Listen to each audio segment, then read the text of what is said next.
वही मैं कह रहा था कि 3 चीजें उस जमाने में वही दिमाग में आती थी कि पहला है कि खेलना है, दूसरा राजनीति करनी है, तीसरा लिखना है। और तीनों बहुत स्पष्ट नहीं था, धुंधला धुंधला था उसमें। कल्पना की उड़ान, फंतासी ही ज्यादा थी। और अब खास तौर से खेल में करियर बनाने के लिए जिस तरह की प्लानिंग होती थी उस तरह की कोई बात नहीं थी। ये था कि अच्छा खेलेंगे तो कुछ न कुछ तो हो ही जाएगा, लेकिन खेल नहीं सकते थे। मैंने बताया ही आपको कि मैं शारीरिक रूप से उतना डिसिप्लिन नहीं था। डिसिप्लिन होता तो मैं शारीरिक रूप से भी मजबूत हो जाता। तो फिर उसके बाद वही राजनीति की तरफ गए और राजनीति से भी कुछ सालों के बाद बाहर आना पड़ा। वहाँ मिसफिट थे और उसके बाद फिर पत्रकारिता की तरफ गए, उसके बाद फिर अपने आप लेखन की तरफ गए। लेकिन ये सब कभी कुछ पूर्व निर्धारित नहीं था, ये सब बहुत धुंधला था। ये सब कुछ और भी हो सकता था। कोई जरूरी नहीं कि लिखने की तरफ आते या पत्रकारिता की तरफ जाते, कहीं भी जा सकते थे। अगर कोई इससे बेहतर संजोग बन जाता तो शायद उधर चले जाते, कुछ भी कर सकते थे। लेकिन हाँ, कुछ लिखने के पढ़ने के ही आसपास करते, ये जरूर मोटा मोटा अंदाजा। तो इस तरह से आपने यूपी कॉलेज से बीएससी कर लिया, पूरा कर लिया अच्छे नंबरों से। और उसके बाद क्या किया?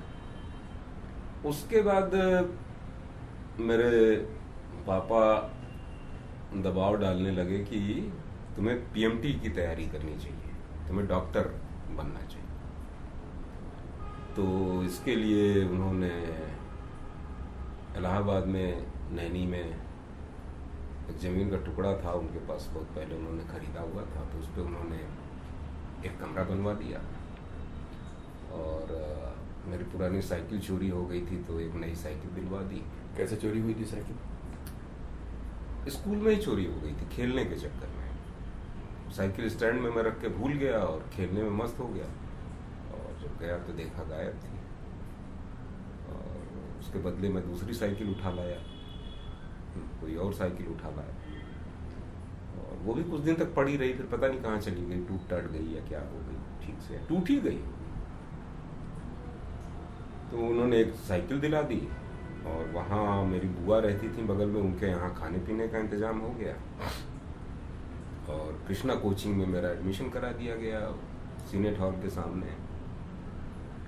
तो मैं एक आध हफ्ता कोचिंग करने गया, लेकिन वहाँ मुझे एकदम अच्छा नहीं लगता था। एक तो मैं तैयारी ही नहीं करना चाहता था। दूसरा वहाँ पे एक क्लर्क था जो दरवाजे पे ऐसे पॉलिश किए हुए बूट पहनता था, नुकीले पॉइंटेड, और दरवाजे पे ऐसे रख करके किसी फिल्मी विलेन या हीरो वाले अंदाज में बैठता था। और सबका आइडेंटिटी कार्ड और ये देखने के बाद कि फीस जमा कर दी गई है कि नहीं कर दी गई है, उसकी रसीद देखने के बाद वो अंदर जाने देता था।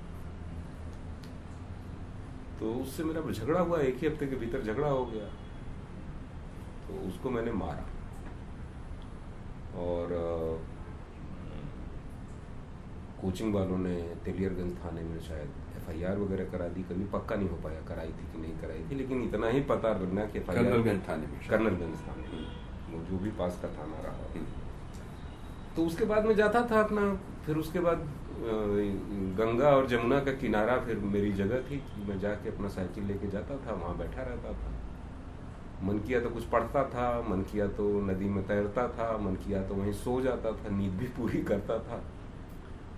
तो कुछ दिनों तक ये चला। फिर उसके बाद मैंने एक संगठन बनाया, ऐसे ही युवा चेतना मंच, और एक पहला नाटक अपनी जिंदगी का मंचित किया अपने ही। उसको मेरे कमरे में उसका रिहर्सल हुआ। एक लड़के को राजी किया मैंने कि वो हीरोइन का रोल करने के लिए, साड़ी पहनने के लिए तैयार किया उसको। ये सब नैनी में हो रहा था? ये सब नैनी में हो रहा था। और एक फुटबॉल क्लब शुरू किया, चूंकि खेलने का चस्का था। और सरस्वती पूजा वगैरह का आयोजन, चंदा इकट्ठा करना। फिर उसके बाद मान लीजिए बिजली नहीं आ रही है तो लोकल जो बिजली घर है वहाँ जाके थोड़ा तोड़ फोड़ और प्रदर्शन ये सब करना। तो इसी में फिर मेरे एक दिन पिताजी आए और उसमें मेरे कमरे पे रिहर्सल चल रहा था एक नाटक का। नाटक का नाम था भूख लगी है रोटी दो, परशुराम शर्मा उसके लेखक थे। और वो किसी सड़क के किनारे किसी फुटपाथ से मैंने उसको खरीदा था स्क्रिप्ट। तो उन्होंने देखा और उसमें एक लड़का जो हीरो मैं ही बना हुआ था, एक लड़का क्या मैं ही असली तमंचा लिए हुए था, उसमें क्रांतिकारी है वो प्रकाश। तो वो देख के झांक के वापस लौट गए, मुझे पता भी नहीं चला कि वो देख के चले गए। थोड़ी देर बाद मेरा भाई आया, बुआ का बेटा, उसने कहा कि मामा तुमको बुला रहे हैं, आए हुए। तो मैं गया और उन्होंने कहा कि तुमको क्या यही सब करने के लिए यहाँ भेजा गया है और इतना पैसा खर्चा किया जा रहा है तुम्हारे ऊपर, तुम लफंगों के साथ तमंचा लेकर के घूम रहे हो और सिगरेट पी रहे हो, तुम्हारे कमरे में पता नहीं कहाँ कहाँ के लोफर लुंगाड़े सब भरे हुए हैं। अच्छा, वो जो लड़के थे कोई अच्छे पढ़ने लिखने वाले लड़के नहीं थे, उसमें से कई जो खास तौर से ढोलक और हारमोनियम बजाने वाले तो दो बढ़े ही थे। एक जो लड़का था जो जोकर बनता था वो बिलासपुर का मजदूर था, एक ईंट भट्टे में ईंट बनाने का काम किया करता था, लेकिन फुटबॉल बहुत अच्छा खेलता था इसलिए वो दोस्त था। और कई ऐसे लड़के थे जो बगल में त्रिवेणी स्ट्रक्चरल्स लिमिटेड करके एक कंपनी थी TSL, वहाँ से रांगा लोहा चोरी किया करते थे।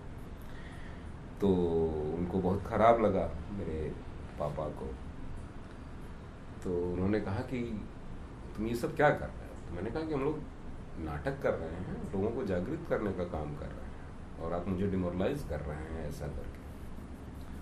उनको बहुत बुरा लगा। अगले दिन मैं सो ही रहा था कि उन्होंने आकर के मेरी बहुत पिटाई। मतलब पहलवान आदमी थे, उनका एक घूंसा पड़ा मेरे मुंह पे, मेरा जबड़ा बंद हो गया। तो उसके बाद जो है मेरी बुआ ने काफ़ी मेरे पिताजी को गाली वाली दी और कहा कि तुमने लड़के की हत्या ही कर दोगे, तुम जान लोगे। और फिर पिताजी जब जा रहे थे तो मेरा मन नहीं माना, मैंने जाके उनको चेतावनी दी। मैंने कहा कि ये आपने ठीक नहीं किया मेरे साथ, अगर आपने और मेरे किसी भाई बहन के साथ ये हरकत की तो मैं आपको गोली मार दूंगा। तो उसके बाद फिर कम से कम इतना हुआ कि मार पिटाई से छुट्टी मिल गई। उसके बाद ये हुआ कि नहीं, अब नहीं इसको छू सकते, दिक्कत हो सकती, बात दूसरी तरफ जा सकती। तो ये सब करने लगा मैं। फिर उसके बाद जब ये हुआ कि कोचिंग भी नहीं कर रहा है और कोई कंपटीशन भी नहीं दे रहा है, मैं अपने अगल बगल के लोगों को बता भी देता था कि मैं पैसा घर से लेता हूँ, लेकिन कभी मैंने वो एग्ज़ाम दिया नहीं। तो ये घर वालों को भी पता चल जाता। फिर ये हुआ कि अब कम से कम पढ़ाई ही पूरी कर लो। तो फिर मैंने गाजीपुर PG कॉलेज में MSc में एडमिशन ले लिया। मतलब घर वाले भी निराश हो चुके थे कि इसको बहुत पैसा खर्च करके और बाहर पढ़ाने से कोई फ़ायदा नहीं है, यहीं गाजीपुर के डिग्री कॉलेज से जो भी इसको करना है MSc वगैरह कर ले, उसके बाद जो करना है करे, मैं हमें क्या। मतलब ये वाला भाव पनपने लगा था कि इसका। इस तरह नैनी में कितना टाइम रहे? नैनी में मैं तकरीबन 1.5-2 साल रहा। अच्छा, और उसके बाद फिर गाजीपुर पहुंच गया MSc करने के लिए PG कॉलेज में। और उसी दौरान, उससे भी पहले बल्कि, मैं किसान सभा में सक्रिय हो गया था, CPM की किसान सभा में। कहाँ? गाजीपुर। अच्छा। मेरे फूफा राव बीरेन जो है वो CPM के जिला सचिव थे।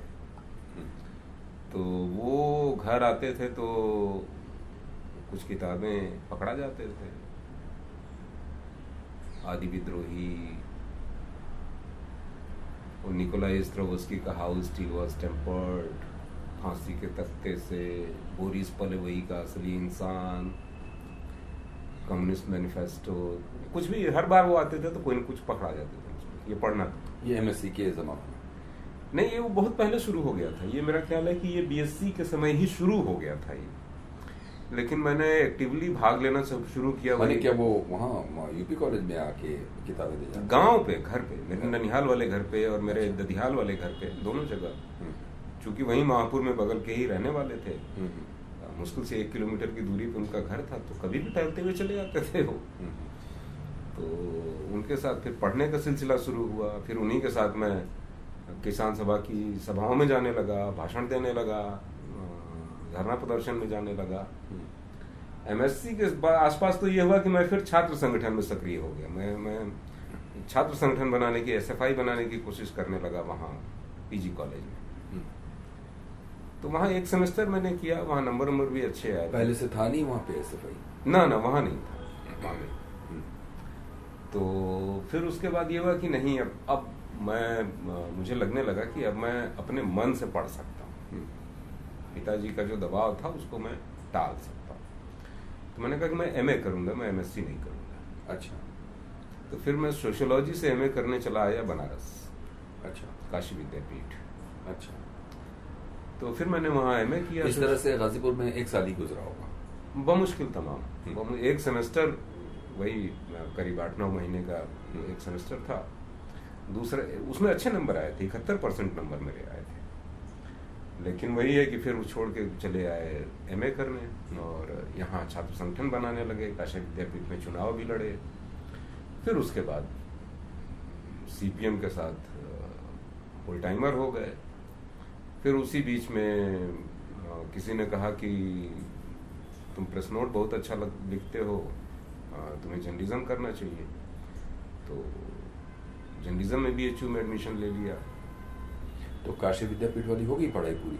वो पूरी हो गई, यानी 2 साल एमए के वहाँ हो गए। और उसके बाद फिर बीएचयू में भी 1 साल के गैप के बाद, 1 साल ऐसे ही घूमने के बाद फिर जर्नलिज्म में एडमिशन लिया। कौन सा साल था? 91 था। मैं उस बैच का टॉपर हो गया। कभी फर्स्ट क्लास पास नहीं हुआ था, लेकिन जर्नलिज्म में मैंने टॉप किया। और फिर उसके बाद राजनीति भी नहीं कर पाए। पार्टी के लोगों से झगड़ा होता था, अक्सर मतभेद होता था। किस बात?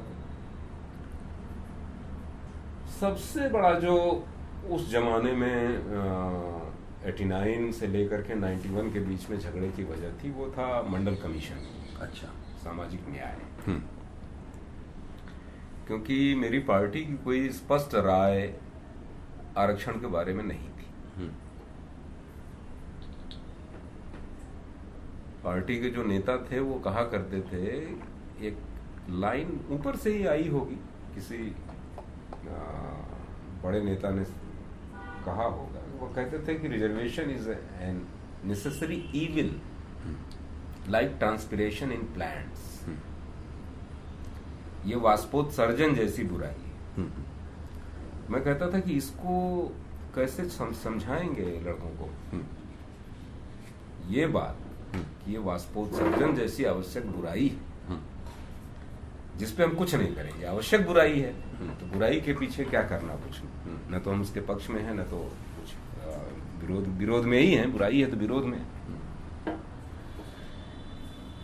तो झगड़ा इसी बात पे हुआ कि कैंपसेस में जो उस जमाने में दलित और ओबीसी छात्र थे, उनको पीटा जा रहा था, उनको हॉस्टल से भगाया जा रहा था, उनके साथ हर लेवल पे भेदभाव किया जा रहा था। उधर समर्ण छात्र भी बहुत गुस्से में थे, आत्मदाह कर रहे थे। ये बीएचयू की बात है। ये बीएचयू की बात है। और मेरे एक दोस्त को, जिसके साथ में, जो मेरे साथ कमरे में रहता था, उसको बहुत मारा गया। सोहन राम उसका नाम था, वकील है इन दिनों आजमगढ़ में। और उसको अस्पताल में भर्ती कराना पड़ा। और मुझे भी एक फॉल्स केस में इम्प्लीकेट किया गया। मेरे कमरे से पुलिस ने नक्सली साहित्य, सुतली बम और पता नहीं क्या क्या बरामद दिखाया, और सब फर्जी था। और बनारस के एक दिन अखबारों की हेडलाइन, मैं और मेरा रूम पार्टनर थे, कि आरक्षण विरोधी सम्मेलन पे बम फेंकने की योजना थी हम लोगों की, और जो विफल कर दी पुलिस ने समय रहते। तो इस मामले में मैं चाहता था कि जो मेरे दोस्त समेत जो लड़के कैंपस में सवर्ण छात्रों की हिंसा की, सवर्ण गुंडों की, छात्रों की नहीं, बाहर से भी गुंडे आते थे, उनकी हिंसा के शिकार हो रहे हैं, उनको बचाए, उनके लिए लड़े। और मेरा जो मामला था कि मेरे मामले में पैरवी करे अदालत से लेकर के हर जगह, दोनों काम पार्टी ने नहीं किए, तो ये सबसे बड़ा मतभेद का कारण था। और उस जमाने तक पार्टी के भीतर बहुत सारी बुराइयां, जैसे जातिवाद घुस चुका था, क्योंकि पार्टी जाति के आधार पर टिकट देने का फैसला करती थी। और ये अंदर की बात है कि टिकट पाने के लिए कम्युनिस्ट पार्टी के दफ्तर में भूख हड़ताल भी नेता लोग किया करते थे कि मेरी जाति के लोग उस क्षेत्र में ज़्यादा हैं, अगर मुझे नहीं टिकट दिया गया तो मैं यहीं जान दे दूंगा। टिकट इसलिए देना चाहिए कि मेरी जाति के लोग ज़्यादा हैं, इसलिए नहीं कि मैंने काम किया है, संगठन बनाया है, ये नहीं, जाति। और तो मुख्य कारण वही था, सामाजिक न्याय और जातिवाद ही झगड़े का प्रमुख कारण था। तो फिर मैं वहां से बाहर आ गया और पत्रकार हो। ये रहा। तो पहली नौकरी कहाँ लगी?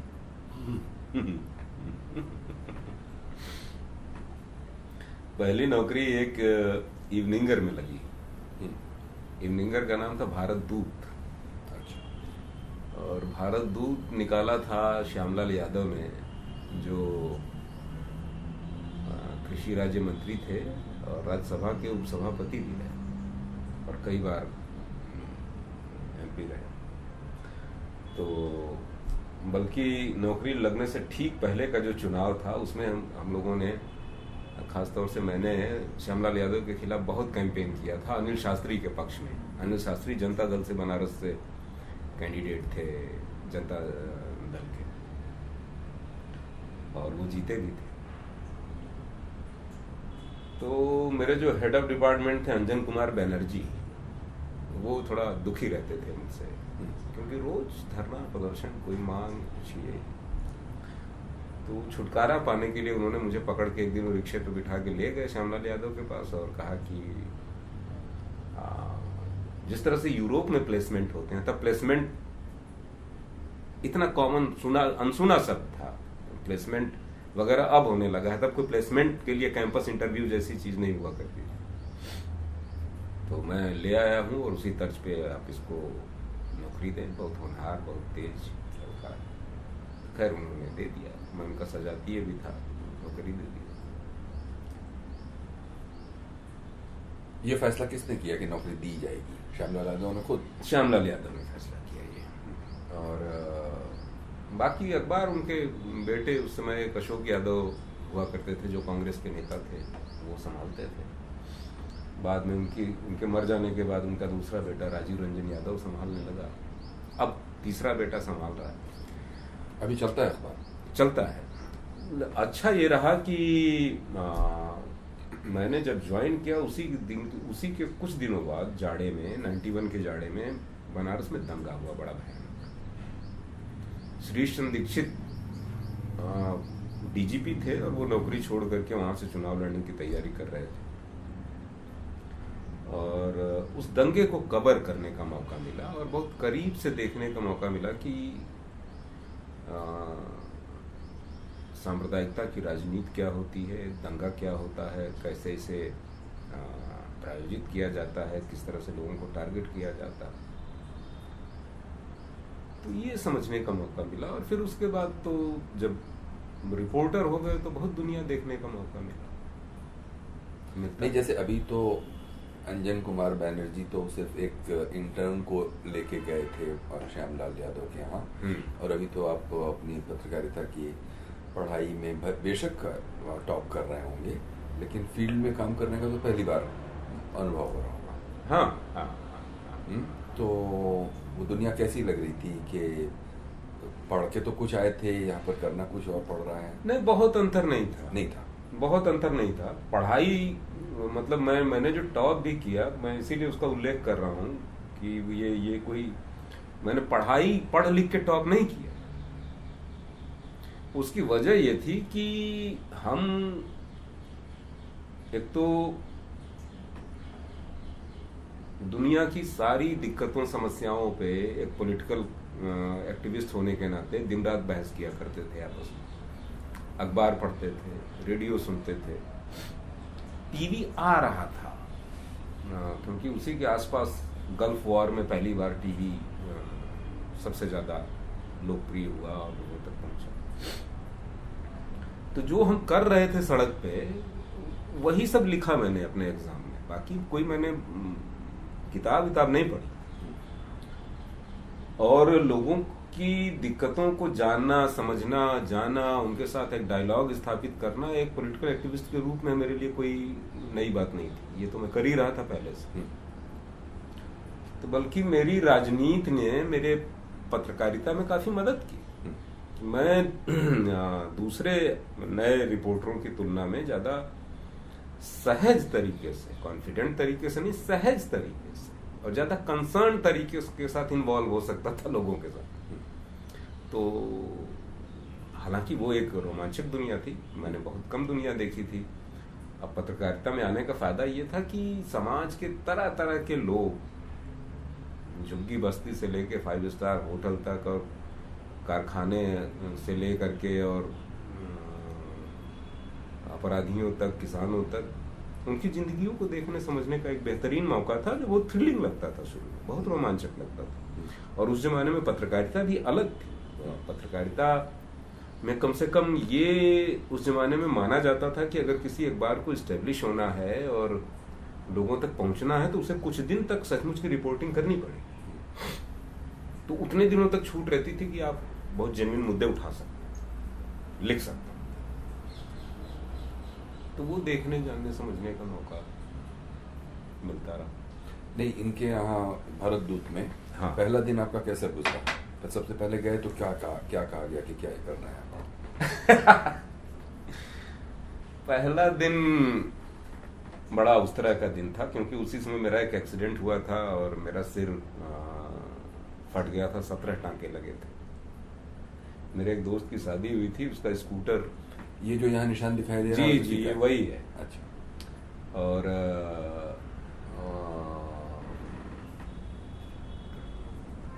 एक्सीडेंट गाजीपुर में हुआ था और तो पट्टी बंधी हुई थी मेरे सिर पे और गूमड़ निकला हुआ था मेरे सिर पे काफी बड़ा, क्योंकि सैदपुर के ही अस्पताल में ये ऑपरेशन हुआ था और यह बहुत लापरवाही से हुआ था। तो एक नस जो है वो छूट गई थी, उसको सिला नहीं गया था, तो वो दोनों तरफ इकट्ठा होकर के एक छोटा एक बड़ा गूमड़ बन गया था। और दूसरा ये है कि कुछ दिन पहले मैंने मतलब अभी रिजल्ट आया था, टॉप किया था। तो पहले दिन मेरा अखबार में स्वागत इस तरह से हुआ कि एक पत्रकार थे शाहिद रजा, जो बाद में मेरे दोस्त भी बने। तो पहले दिन उन्होंने अपने अखबार में एक खबर लगाई कि अपने अनिल ने टॉप किया। वो पट्टी वाली फोटो, घूमड़ वाली, एक्सीडेंट के बाद वाली, और उसके ऊपर हेडिंग की अपने अनिल ने टॉप किया। फिर ये था कि इन्होंने इस साल BHU में BJ पत्रकारिता विभाग में टॉप किया है और आखिरी में यह था कि इन्होंने हमको ज्वाइन कर लिया।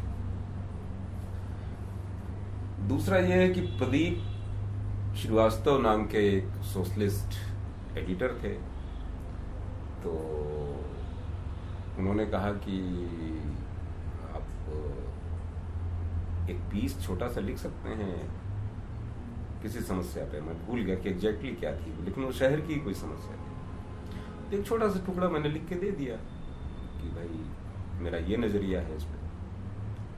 वो छप गया। तो पहले दिन संपादकीय लिखने का एक जो है ना कि मेरा लिखा हुआ संपादकीय छपा, और दूसरा ये है कि वो फोटो वो छपी। तो बहुत उस तरह का थ्रिलिंग दिन था कि और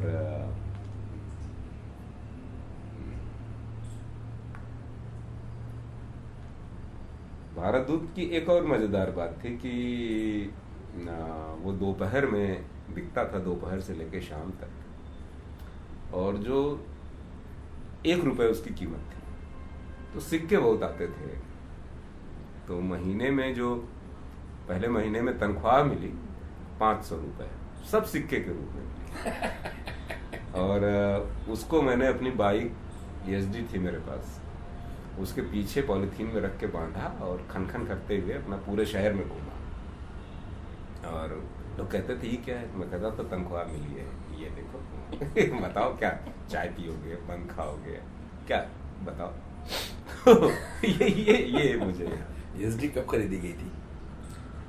एसडी खरीदी क्या गई थी, वो पिताजी ने एक राजदूत खरीदी थी जिसको मैं उनको बिना बताए, उनकी सहमति के बिना लेकर के बनारस चला आया था, और उसको मैंने अपने एक दोस्त की एसडी से बदल लिया था।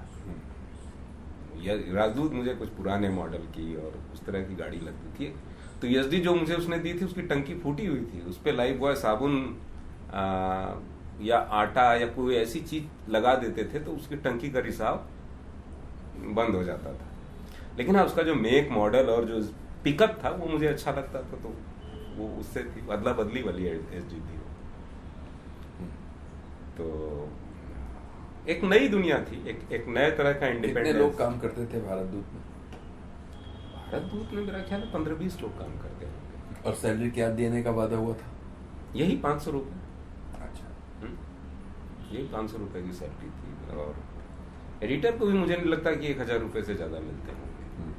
लेकिन हमारे एडिटर शौकीन आदमी थे, बढ़िया कलफ किया हुआ कुर्ता, चुन्नट उन्नट डलवा के और पान वान खा के, और उनका मूलतः यह था कि सोशलिस्ट थे, तो उनको अपनी बात कहने का एक मंच, एक अवसर मिला हुआ है, वो उनके लिए ज्यादा महत्वपूर्ण था। तो सैलरी तो ऐसे ही थी, बस आप दफ्तर आ सकते हो, जा सकते हो, इससे ज्यादा सैलरी का कोई मतलब नहीं।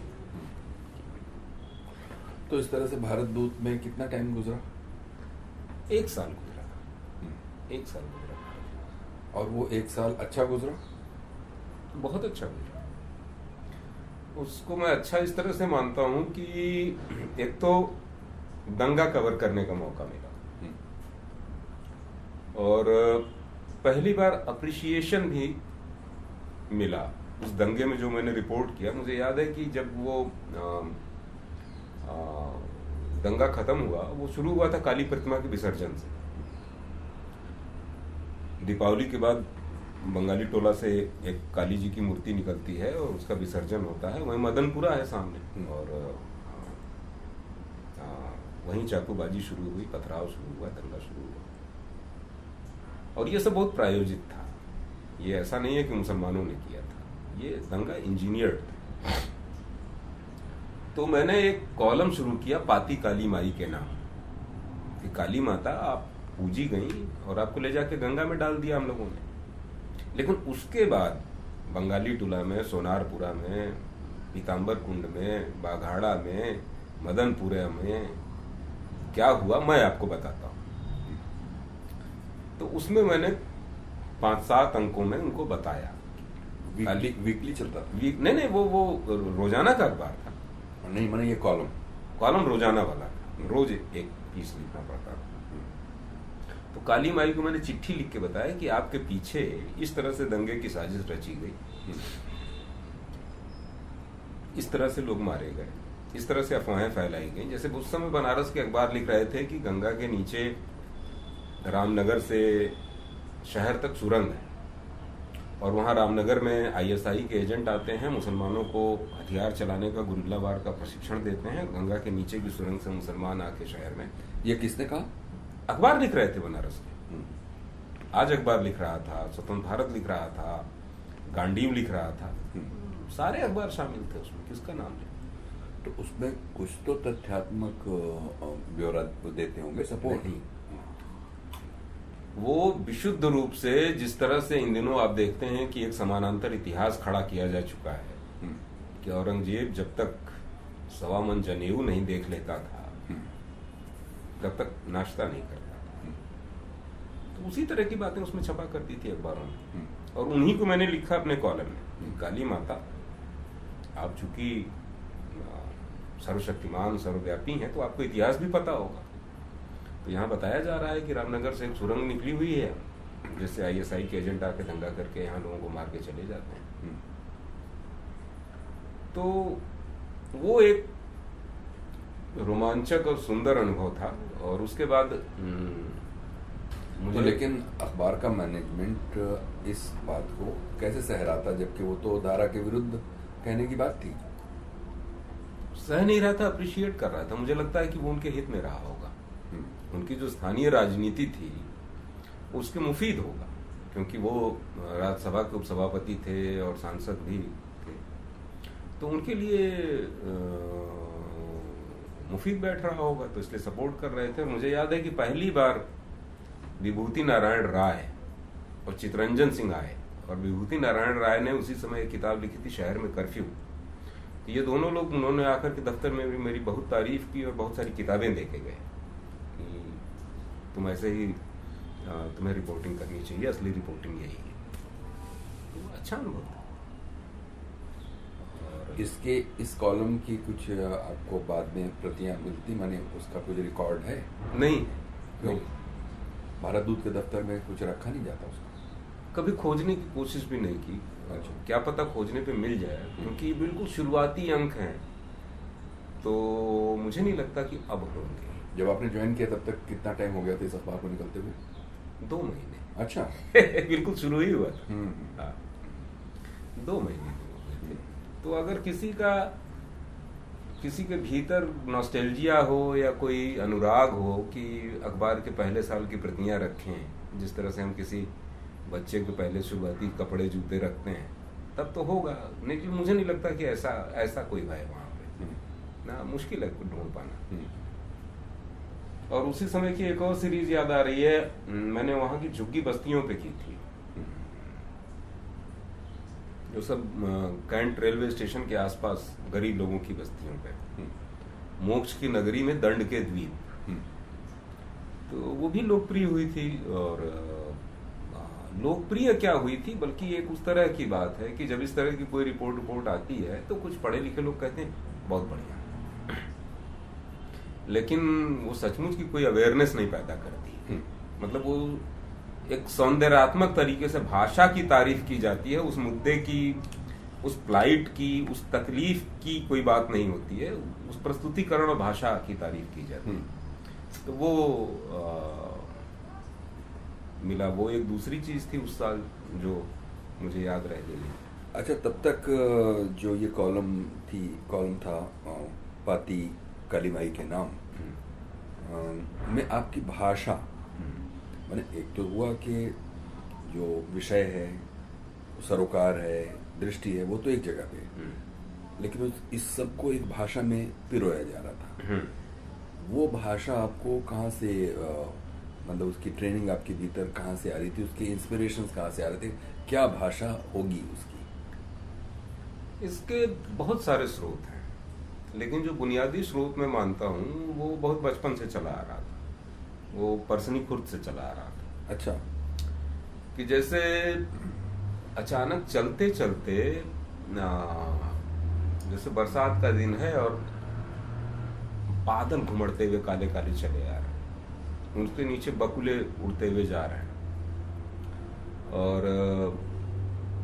नीचे घास लहरा रही है, और ये बहुत डरावना किस्म का अंधेरा छा रहा है। तो मैं खुद से भी कहता था, और अगल बगल मेरा भाई है तो उससे भी कहता था कि इसको कैसे कहा जाएगा। अच्छा, कैसे कहा जाएगा कि ये कहने में ये बात आ जाए, ये डरावनापन बादल का, या ये जो इसके बीच में बकुलों की कतार है, या बीच में बिजली की चमक है, ये कैसे शब्दों में फंसी रह सकती है, कैसे कह सकते हैं। इसको अंड-बंड तरीके से हम लोग कहने की कोशिश किया करते थे आपस में। तो किसी भी स्थिति को कैसे कहा जाए, ये एक क्या कहेंगे, ये मैं उसको झगड़ा ही कहूंगा अपने अंदर का। ये बहुत पहले से चला आ रहा था। लेकिन उसके कुछ बेंचमार्क होते हैं या कुछ इंस्पिरेशनल सोर्सेज होते हैं, कच्चा माल होता है कि किसी का पढ़ा, उसने अच्छा कहा था, हाँ, वैसा वाला कहना है। ये वाली बात थी क्या? हाँ, ये भी था। क्या था? तब तक तो जब पत्रकारिता में आया तब तक तो बहुत कुछ पढ़ा लिखा जा चुका था। जैसे मैं उस समय तक, जैसे जिन लोगों की भाषा की मैं मुरीद हुआ था, पैप्लियन, हेनरी शेरियर। लेकिन वो तो अंग्रेजी में था। तो अंग्रेजी पढ़ते थे, नहीं पढ़ते थे लेकिन लिखना तो हिंदी में था। हाँ, तो लाएं, उस भाव को तो लाएं, जैसे वो अंग्रेजी में प्रस्तुत किया गया था उसको हम क्यों हिंदी या भोजपुरी में क्यों नहीं कह सकते? बिल्कुल कह सकते हैं। या फिर एक और नॉवेल जो उस जमाने में मेरे दिमाग में चढ़ा हुआ था, एक ऑस्ट्रेलियन किसी महिला का नॉवेल था, थ्रोन बर्ड, वो चढ़ा हुआ था। या फिर भाषा के मामले में जो एक ब्रेविटी थी, संक्षिप्तता थी, अंतोन चेखव खूब पढ़ा हुआ था मैं तब ये तक। सारे नाम जो आप ले रहे हैं ये सब विदेशी नाम हैं, Yes. अंग्रेजी अनुदित चीजें हैं। क्या आपको खुद भारत की जमीन पर की जाने वाली पत्रकारिता या लेखन नहीं लुभा रहा था? मैंने पढ़ा ही नहीं था, और बाद में जब पढ़ा तो मुझे नहीं लुभा भी नहीं पाया। ईमानदारी की बात तो यही है। अच्छा। मैंने तब तक जो है मैंने प्रेमचंद तक को नहीं पढ़ा था तब तक। देवकी नंदन खत्री को नहीं पढ़ा था, रेणु को नहीं पढ़ा था, निर्मल वर्मा को नहीं पढ़ा था, मुक्तिबोध को नहीं पढ़ा था, हिंदी नहीं पढ़ा था। नहीं, ये पत्रकारिता के जो बड़े बड़े पुरुषोत्तम दास टंडन और गढ़शंकर विद्यार्थी के नाम आते हैं उनको भी नहीं पढ़ा? बोरिंग लगते थे, ईमानदारी की बात में बताओ। जैसे पढ़ने के लिए तो बनारस में कोई भी पत्रकारिता करने की शुरू करता है तो उसको बताया जाता है कि पराड़कर जी भी यहीं जो पत्रकारिता के पितामह थे, आज अखबार में काम करते थे। हाँ। और घाट पे एक धोबी खाने में बहुत बुरी मौत मरे थे, बहुत गरीबी में मरे थे, और अंतिम दिन में आज अखबार वाले उनको सिर्फ एक बिस्कुट और चाय देते थे, तनख्वाह नहीं देते थे। ये सब किस्से सुनने को मिलते हैं। लेकिन ये जो अपने पत्रकार थे, गणेश शंकर विद्यार्थी को नहीं पढ़ा था। बाद में पता चला कि उनकी क्या भूमिका थी, कि वो सिर्फ एक जर्नलिस्ट ही नहीं थे, एक एक्टिविस्ट भी थे, उन्होंने जान भी दी। तो पढ़ा ही नहीं था तो कैसे वो करते, कहाँ से इंस्पिरेशन लेते हैं? अब भाषा के मामले में बता तो रहे हैं कि मेरी ज्यादातर जो इंटरमीडिएट तक या बीएससी तक की जो पढ़ाई है वो मूंगफली का ठोंगा, कॉपी का कबर, इधर उधर से मिली हुई पत्रिकाएं, उस तरह की पढ़ाई है। तो कह सकते हैं कि उसमें जो भाषा रही होगी उसका प्रभाव रहा हो, उसका प्रस्तुतिकरण रहा हो। लेकिन मैं कोई लेखक नहीं बता सकता कि फला की भाषा का, क्योंकि मैंने पढ़ा ही नहीं था तब तक। पढ़ाई की शुरुआत ही हुई ये गोरकी, चेखव, ऑस्ट्रोवस्की, पोलेवोई, रेनर, शेरियर, ये इस तरह की शुरुआत। जैसे कि यही थी पाती जो थी, हाँ। काली माई के नाम, इसका कुछ याद आता है आपको कि क्या लिख रहे थे उसमें जो क्लिक कर रहा था? क्लिक यही कर रहा था कि एक लिखने वाला काली माई से डायलॉग कर रहा था, सचमुच उसको अपनी माँ समझते हुए एक बेटा शहर का हाल बता रहा है अपनी माँ को कि आप तो चली गई, आपका विसर्जन हो गया, आपका भसान हो गया, लेकिन आपके पीछे क्या हुआ, आपके बहाने आप जो आई थी दीपावली के मौके पर जगत का कल्याण करने, अपनी संतानों को सुख समृद्धि धन धान्य का आशीर्वाद देने, आपकी संतानों ने बाद में शहर में क्या किया? तो मुझे लग रहा था कि वो जो सैटायर था वो लोगों को पकड़ रहा है, ऐसा लगता है। अच्छा, तो भारत दूत में ये कॉलम तो चलिए एक उल्लेखनीय बात हुई जिस पर हम लोगों ने चर्चा की, और क्या कर रहे थे आप भारत दूत में? कुछ नहीं, यही करते थे, एक कॉलम लिखते थे और कोई भी रिपोर्ट पकड़ा दी जाती थी कि आज जाओ ये रिपोर्ट करके ले आओ। कोई बीट वीट जैसा चक्कर नहीं था, छोटा सा अखबार था, 2-3 रिपोर्टर थे, और जो रिपोर्टर थे उसमें से बहुत कम के पास मोटरसाइकिल थी। साइकिल वाले भी रिपोर्टर उस जमाने में हुआ करते थे, तो मोटरसाइकिल वाले को तरजीह मिल जाती थी कि ये जल्दी पहुंच जाएगा स्पॉट पे। तो अस्पताल में क्या चल रहा है, बीएचयू में क्या चल रहा है, कोई बाहर से विदेशी आ गया तो उसका एक इंटरव्यू हो गया, कोई अफसर आ गया बड़ा लखनऊ से तो उसका हो गया। इस तरह से आप तो अखबार में एक तरह से सबऑर्डिनेट थे ना, कि मतलब जो कहा जाएगा सिपाही हैं, हाँ। करेंगे तो, लेकिन इसमें संपादक की दृष्टि भी बड़ी महत्वपूर्ण हो जाएगी इसमें, कि प्रदीप जी इसमें सचमुच एक एक पत्रकार, एक संपादक की भूमिका निभाते थे? उनकी भूमिका मुझे इसी रूप में अच्छी लगती थी कि अगर कोई रिपोर्टर इनिशिएटिव ले, वो कहे कि प्रदीप जी मैं ये करना चाहता हूँ, तो उसको कभी मना नहीं करते थे, कहते थे हाँ कीजिए। अच्छा। करके ले आई वो बीट वीट जैसा भी, और उसको कोई रोकते टोकते भी नहीं थे। एडिट भी बहुत काटपीट भी नहीं करते थे। कहते थे कि अगर वो अपने हिसाब से जांच लेते थे, क्योंकि वो उसी शहर के पुराने बाशिंदे थे, उनके दोस्त हर जगह फैले हुए थे, तो उनका एडिट करने का तरीका ये था कि वो एक फोन अपने किसी दोस्त को मिला लेते थे, कहते थे कि हमारा रिपोर्टर यार तुम्हारे इलाके में गया था, वहाँ क्या ऐसा सचमुच है? तो वो कहता था हाँ तो ठीक है, जा रहा है। तो कोई रोक टोक जैसी नहीं थी, तो हम लोग स्वतंत्र थे, कुछ भी लिखने के लिए स्वतंत्र थे। तो ये चला 1991 का पूरा साल। हाँ। उसके बाद आ गया 1992। नहीं, ये 1990 था। 90 था। 90 था। 91 में तो मैं फिर चला आया लखनऊ दैनिक जागरण में। अच्छा। तो आपने भारत दूत क्यों छोड़ा? भारत दूत छोड़ने की वजह ये थी कि जो श्यामलाल यादव का छोटा बेटा था, वो जैसे कभी कभी अपना बढ़िया 6-7 पेट्रोल पंप थे उनके, और बनारस के रईस, नए रईस हुए वो, तो वो कभी कभी शाम को 2 पैक पीने के बाद दफ्तर में आ जाते थे अपना, और मेज पे बैठ जाते थे। बेटा और कहते थे कि प्रदीप जी तनिया वाला गनवा सुनता, बलम तुम तो हो गए गुलरी के फुलवा बलम। अच्छा, गाते थे प्रदीप जी? प्रदीप जी बहुत सुंदर गाते थे। तो प्रदीप जी भी सब काम धाम छोड़ के और मेज बजाते हुए बलम तुम तो हो गए गुलरी के फुलवा, मुझे ये खराब लगता था। मुझे ये नहीं खराब लगता था कि प्रदीप जी गाते हैं। मतलब एक अखबार का काम चल रहा है, फुल स्विंग में है, और आपको सनक चढ़ी और आके आप गाना गाओ। तो ये एक वजह थी जिसकी वजह से छोड़ के मैं फिर चला गया। लखनऊ जाने के लिए कौन माध्यम बना? कोई माध्यम नहीं था। ये दिमाग में आता था कि बनारस जैसी जगह में पत्रकारिता कर पाना और मौका मिल पाना बहुत कठिन है। ये क्यों लग रहा था? ये इसलिए लग रहा था कि बनारस के अखबारों में बहुत फ्यूडल किस्म का माहौल, बहुत फ्यूडल किस्म का, वही गुरु चेला और चमचागिरी प्रबल थी। ये तो प्रमुख अखबारों में रहा होगा, दैनिक जागरण, आज, जनवार्ता, इसमें रहा होगा ना? हाँ, तो आपके यहाँ तो नहीं था? हमारे यहाँ नहीं था, लेकिन हम जाना तो वहीं चाहते थे, ऐसे ही अखबारों में जाना चाहते थे। कब हम भारत दूत में रहना, हम तो उससे बड़े अखबार में जाना चाहते थे, उससे बड़े अखबार में जाना चाहते थे।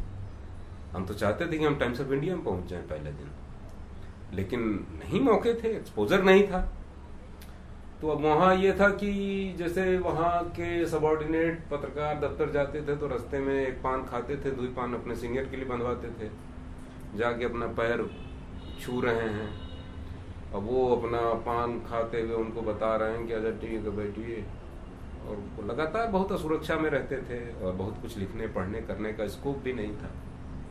उसी की वजह से वो जो एक सामंती मामला था, तनख्वाहें वगैरह कुछ नहीं थी, कोई कुछ नहीं। मतलब आज अखबार में मुफ्त में काम करने वाले लोग बहुत थे, क्योंकि जो अखबार से जुड़ जाने के बाद एक दूसरे तरह की ताकत मिल जाती थी, रोजगार के दूसरे अवसर।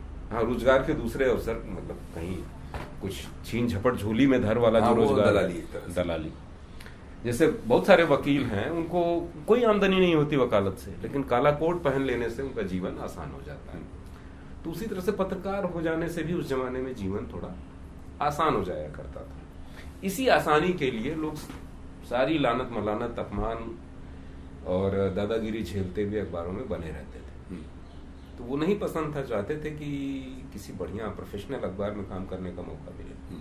तो उसके लिए ये था कि लखनऊ जाओ। तो उसी समय हमारी पार्टी के एक नेता दीनानाथ सिंह एमएलए हो गए थे। पार्टी माने सीपीएम? सीपीएम में अब हम नहीं रह गए थे, लेकिन वो एमएलए हो गए थे। कहाँ से हुए थे? गंगापुर से, बनारस के बाहर। और दूसरा ये है कि उनका मुझ पर स्नेह था, और वो हम लोग सचमुच के रिश्तेदार नहीं थे, लेकिन चूंकि मेरे फूफा गाजीपुर के जिला सचिव थे, तो वो खुद को अपना फूफा ही मानते थे, और मुझे भतीजे जैसा, कॉमरेड से ज्यादा भतीजे जैसा एक वो। तो मैं अपने आप उनके यहाँ पहुंच गया कि भाई रहने की व्यवस्था है ही है आपके यहाँ लखनऊ विधायक निवास में, बाकी हम देख लेंगे दुनिया बाकी अखबार। अच्छा, लेकिन भारत दूत में रहते हुए आप कहाँ रहते थे? मैं रहता था सिगरा पे, अपने एक दोस्त के कमरे में रहता था। अच्छा, खाना ना वही विजयानंद पांडे के यहाँ रहता था, वो खाना बनाता था।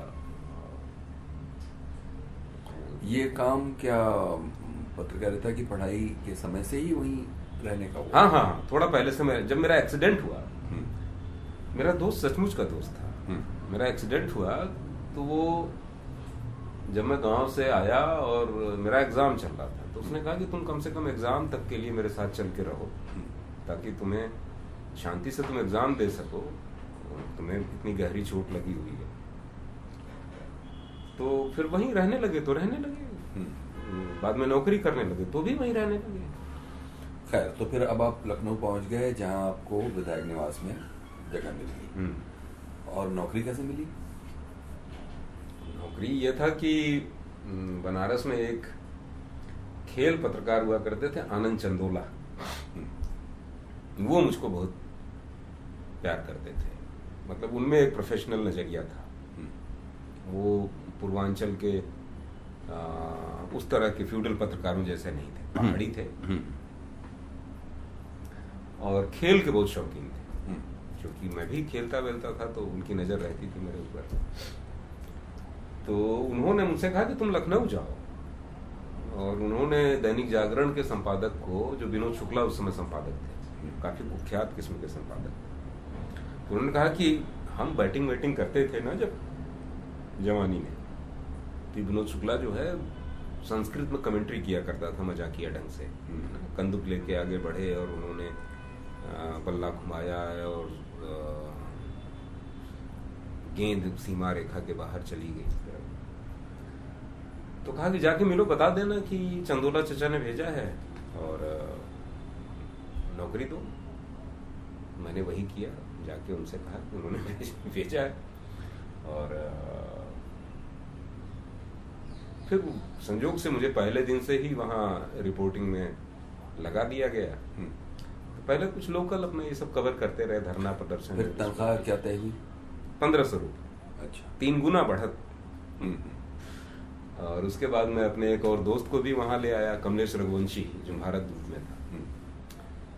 तो वो जागरण का एक नून पेपर निकलता था, बच्चा जागरण कहते थे उसको। तो बहुत जल्दी वो उसका संपादक हो गया। वो उसका प्रबंधन करने का उस्ताद था वो, कि सारी अखबारें तो सारी खबरें तो मेन अखबार से और दूसरे अखबारों से उठा ली जाती थी। एक सेंसेशनल किस्म की लीड चाहिए होती थी, है ना। जैसे आडवाणी चाकू के साथ गिरफ्तार, किसी लड़के के साथ नाम आडवाणी, और वो ब्राउन शुगर 4 पुड़िया के साथ गिरफ्तार हो गया, तो पुड़िया के साथ आडवाणी गिरफ्तार। तो इस तरह के हेडिंग्स के मैनेजमेंट का वो दिमाग चलता था। तो वो उसका एडिटर हो गया और मैं इधर रिपोर्टर हो गया मेन अखबार में। इस तरह से लखनऊ में शुरुआत की। अच्छा, तो दैनिक जागरण में कितना टाइम गुजरा? दैनिक जागरण में भी ज्यादा समय नहीं बीता। दैनिक जागरण में मुझे लगता है कि 1.5 साल। अच्छा, 1.5 साल। फिर उसको छोड़ना क्यों हुआ? 1.5 साल बाद क्या हुआ कि मुंबई में बम विस्फोट हुए थे, है ना, जिसमें नाम आता है दाऊद इब्राहिम और टाइगर मेनन का। 92 में वो देखने चले गए। मतलब किसी ने बताया कि जहां बम विस्फोट हुए बहुत बड़ा गड्ढा हो गया है। बम विस्फोट कैसा होता है इसको देखने के लिए विजयानंद पांडे जी, वही जिसके साथ हम रहते थे, उसके साथ चले गए मुंबई। विस्फोट की साइट कैसी होती है देखा जाए चल के। और इसी के साथ ये भी था कि कुछ दिन पहले मेरी मुलाकात हुई थी मुंबई के मेयर से। तो उन्होंने कहा था कि अगर आप आ जाइए तो मुंबई में हम लोग अखबार निकाल सकते हैं अपना, मेरे पास एक अखबार का रजिस्ट्रेशन भी है। तो हम लोग पहुंच गए मेयर हाउस, ये दोनों काम हो जाएंगे, विस्फोट भी देख लेंगे और अखबार भी निकाला जाएगा। तो 1 हफ्ते की छुट्टी लेके गए थे, 2 महीने तक नहीं आए। अच्छा। फिर वहां से घूमने के लिए कर्नाटक चले गए बाइक लेकर के। तो 2 महीने बाद आए, तब तक नौकरी जा चुकी थी।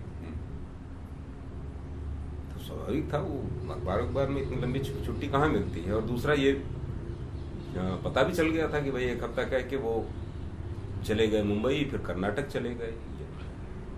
इस अब तक की कहानी में ये पहला मौका है जब बम विस्फोट की जगह को देखने के नाम पर एक तरह का आप पलायन कर रहे हैं कि अब निकल जाना है, अब नहीं लौटना है, नौकरी नहीं बुला रही है, ना कोई सुरक्षा आकर्षित कर रही है। ये क्यों हुआ?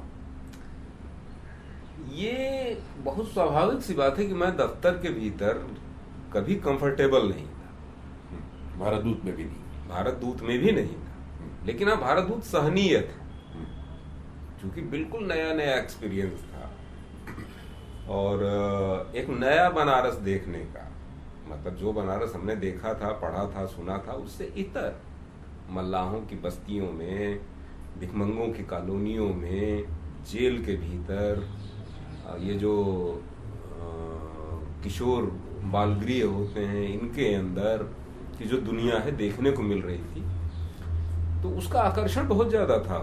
उसके नीचे अखबार वाला वो दब जा रहा था। हम जो वहाँ असुविधा और अंकुश झेल रहे थे वो उतना परेशान नहीं करता था। लेकिन दैनिक जागरण की स्थिति दूसरी थी। दैनिक जागरण में हमारा जो संपादक था वो रिपोर्टर को झापड़ भी मार सकता था। रिपोर्टर को ही नहीं मार सकता था, बल्कि सर्कुलेशन और मार्केटिंग के मैनेजर को मुर्गा बना देता था या उनके पिछवाड़े 1-1 लाख जमा देता था। बहुत दुर्दांत किस्म का हमारा संपादक था और उसे मतलब पत्रकार के रूप में नहीं, लोग एक आला दर्जे के गुंडे के रूप में जानते हैं। वो सफल गुंडे के रूप में, पत्रकार गुंडे के रूप में, कि जिसने वहाँ पत्रकारों की यूनियन को खत्म करके और दूसरे अखबारों को पछाड़ करके दैनिक जागरण तो कानपुर का अखबार था, उसको लखनऊ में स्थापित किया और पहले नंबर का अखबार बना। उनका क्या हुआ जीवन? अंत क्या हुआ? अंत बड़ा खराब हुआ। अंत वही हुआ कि उनको जागरण वालों ने दफ्तर आने से मना कर दिया, उनके कमरे में ताला बंद कर दिया गया और बाद में उनका डायबिटिक फुट हो गया था, पैर काटना पड़ा। आखिरी दिनों में मेरी उनसे दोस्ती बहुत अच्छी हो गई, तो वो मुझको बैठा के ले जाके जिमखाना में दावत देते थे, पिलाते थे और रोते थे कि मैं कितना उपेक्षित हूँ। निकाले जाने के बाद? नहीं, ये तो बहुत बात की, मैं 2005 की बात कर रहा हूँ। ये तो निकाले विकाले गए और तब तो उनसे झगड़ा था। तब तो बाद की जिंदगी नौकरी खत्म होने के बाद उनकी कैसे कट रही थी? विनोद शुक्ला की? हाँ, विनोद शुक्ला बहुत कम दिनों तक नौकरी से बाहर रहे। अच्छा। वो जबरदस्ती दफ्तर जाते थे आखिरी दिनों में और मैनेजमेंट ने उनके कमरे में एक दिन ताला डाल दिया, दूसरा संपादक नियुक्त कर दिया और उनको घर बैठना पड़ा मजबूरी में, जबकि वो अखबार के लिए अच्छा काम कर रहे थे। हमेशा किया था। तो क्यों मैनेजमेंट ने ऐसा किया?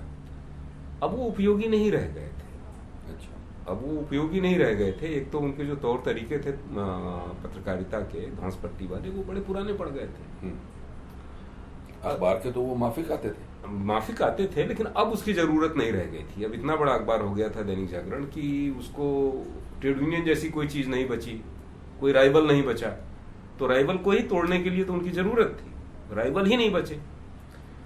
और दूसरा ये है कि उन्होंने संपादक रहते हुए खुद भी काफी संपत्ति बनाई, जो बाद में उनके बहुत काम भी नहीं है।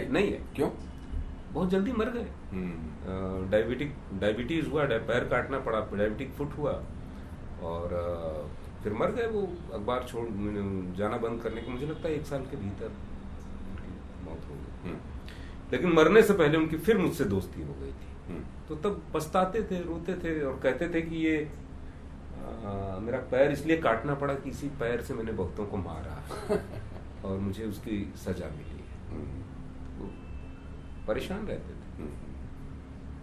अच्छा, तो खैर मैं वही पूछ रहा था कि ये जो भागने का सिलसिला शुरू हुआ आपका, एक तरह से भागना ही मैं कहूँगा कि बम्बई गए तो चलो जाके आदमी देख करके गड्ढा आ जाए वापस, लेकिन वहाँ तो जाके खिचड़ी पकाने 2 महीने क्या क्या था? सही बात तो ये थी कि मैं किसी नई दिशा में जाना चाहता था, कुछ नया करना चाहता था। ठीक है, इसको पलायन भी कह सकते हैं, लेकिन पलायन इसलिए नहीं कहना चाहिए इसको कि वहां कोई ऐसा सकारात्मक और कोई ऐसा मोर्चा नहीं था कि जहां मुझे टिकना चाहिए था। क्योंकि न तो इस रिपोर्टिंग में, न तो इस पेशे में, न तो हमारे अखबार के माहौल में कोई ऐसी बड़ी बात थी कि जिसको संजोने के लिए, संवारने के लिए, बचाने के लिए मुझे अपनी नौकरी से स्टिक करना चाहिए था। तुच्छ चीजें थी ये सब, बहुत वाहियात था और उनकी असलियत को मैं समझ रहा था। ये पत्रकारिता क्या है, वास्तविक क्या है, मैं कभी इस रोमान में नहीं रहा कि मैं पत्रकारिता में अपने युग पे टिप्पणी करने आया हूं और मैं बदल दूंगा दुनिया को और नौकरशाहों को और नेताओं को उनकी औकात बता दूंगा। इस तरह के मुगालते में कभी नहीं था। मैं अंदर से सब सारे तंत्र को समझ रहा था। तो मुझे एक उम्मीद थी कि क्या पता मुंबई में इससे कोई बेहतर अवसर, कोई नई जिंदगी, कोई नया तमाशा, नया थ्रिल देखने को मिले। तो मैं चला गया। इसको पलायन नहीं कह सकते, मैं नए के चक्कर में चला गया कि कुछ नया। हालांकि मेरे पास रिसोर्सेज भी नहीं थे, मेरे पास तो किराया भी नहीं था। मेरा टिकट भी विजयानंद ने कटवाया होगा ट्रेन का। तो वहां चले गए। क्यों नहीं? पैसे थे आपको 1,500 रुपए तो मिल रहे थे, जो कि 3 गुना थे पुरानी तनख्वाह से। 1,500 रुपए उस जमाने में बहुत कम पड़ते थे मेरे लिए, क्योंकि ऑनेस्टली कहें तो 50 रुपए में ओल्ड मंक का एक क्वार्टर आता था। तो आप 50 को 30 से गुणा कर लीजिए, ठीक 1500 होते हैं। लेकिन अब उसके साथ फिर सिगरेट भी चाहिए, खाना भी चाहिए, रहने की तो व्यवस्था फ्री थी, कपड़े लत्ते भी चाहिए। तो वो पीने के लिए भी काफी नहीं होता था कि कायदे से दोस्तों के साथ बैठ के बात कर सके। पीने का मतलब है कि बैठ के बतिया सके। सारे दिन की भाग दौड़ के बाद इतना भी पैसा नहीं था। ये पीने की लत क्यों लगी, कब से लगी? ये बचपन से लगी। हाँ, ये चूंकि पिता एयरफोर्स में थे, दादा भी फौज में थे, और दादा के 2 और भाई फौज में थे, और उनके जो बेटे हैं उनमें से कई फौज में और पैरामिलिट्री फोर्सेज में और दूसरी जगहों पे, CSF, BSF ऐसी जगहों पे। तो घर में शराब रहा करती थी, और शराब रखी जाती थी जहाँ जानवरों का भूसा रखा जाता है वहाँ। खराब चीज थी शराब, परिवार के उसके लिहाज से, जो पुराना अब तक चला आ रहा था।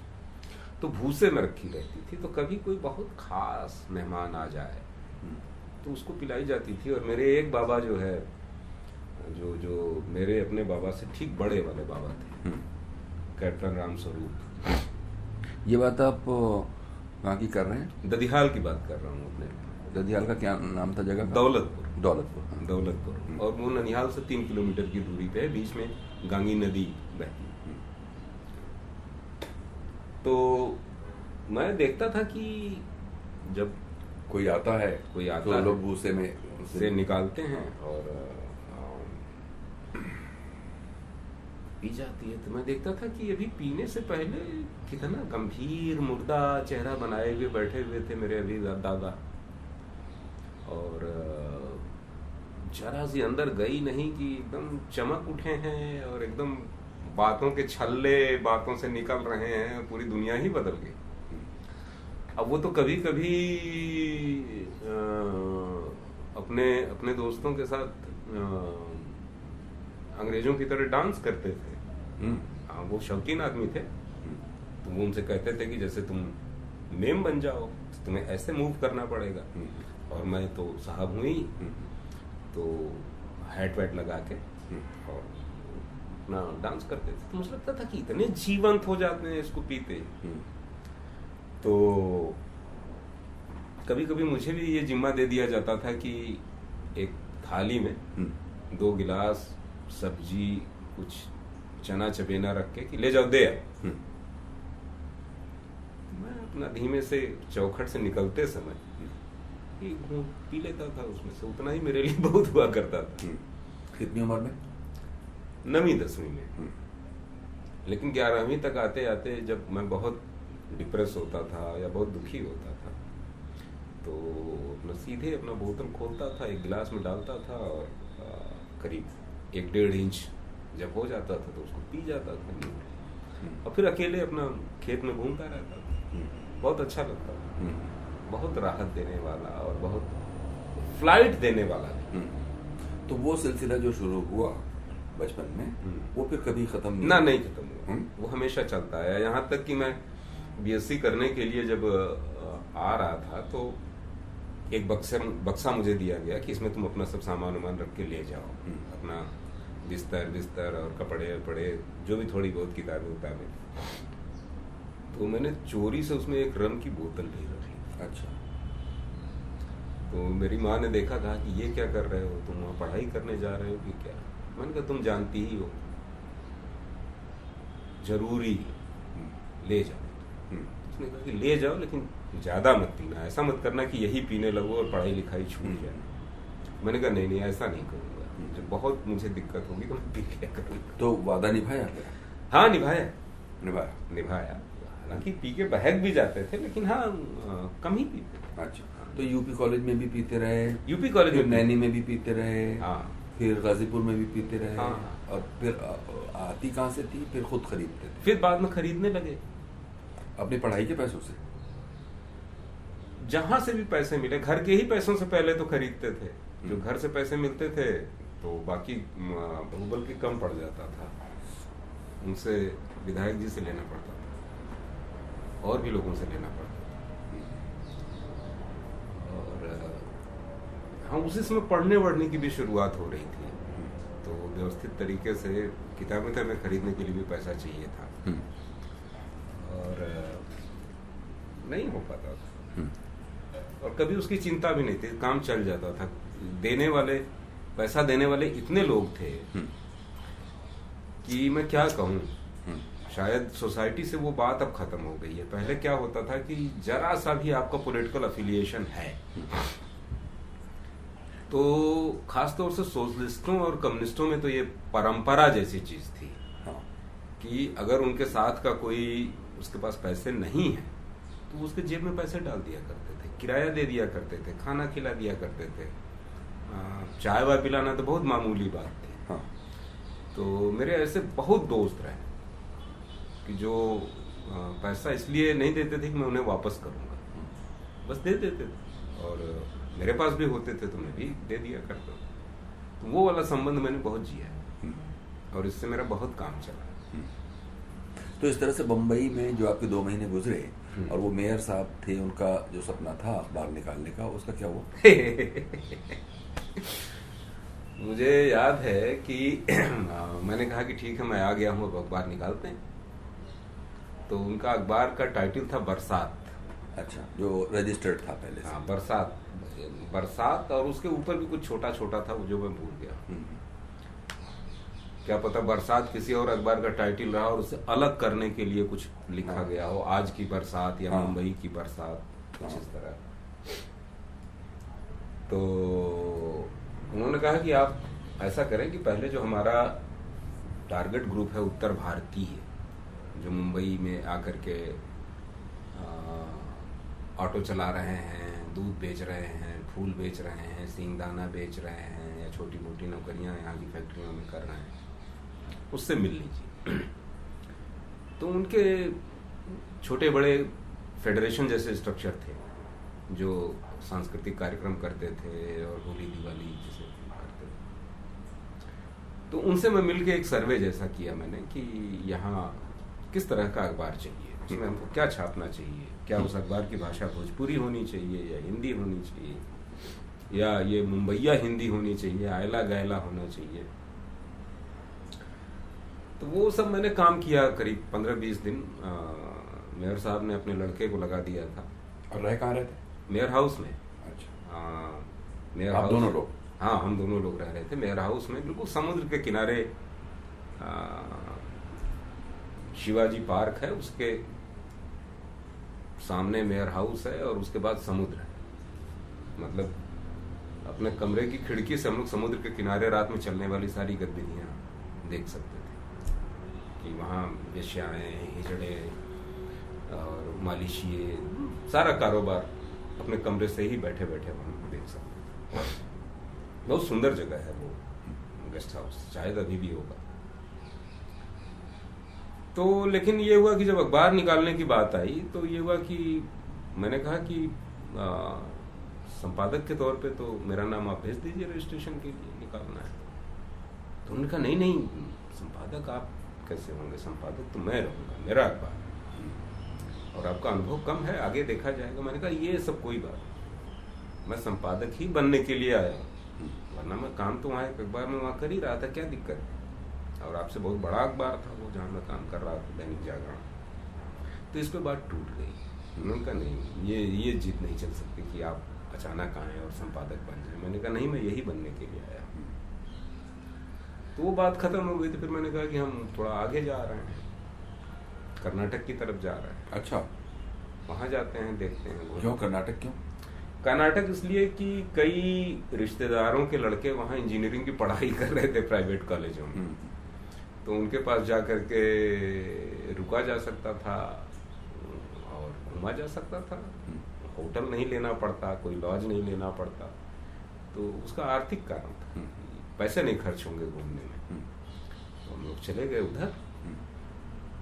तो फिर वहां से लौटे, तब तक अपना यहाँ नौकरी वोकरी जा चुकी थी। फिर लंबे समय तक बेरोजगार रहे। फिर बहुत दिनों बाद, 1 साल बाद नौकरी मिली, किसी और ने ही दिलाई। उसके लिए कोशिश भी नहीं की, किसी ने कहा कि नहीं तुमको काम करना चाहिए, पत्रकारिता में रहना चाहिए। तो बल्कि वो भी बहुत दिलचस्प था कि लखनऊ में एक होटल वाला मिल गया।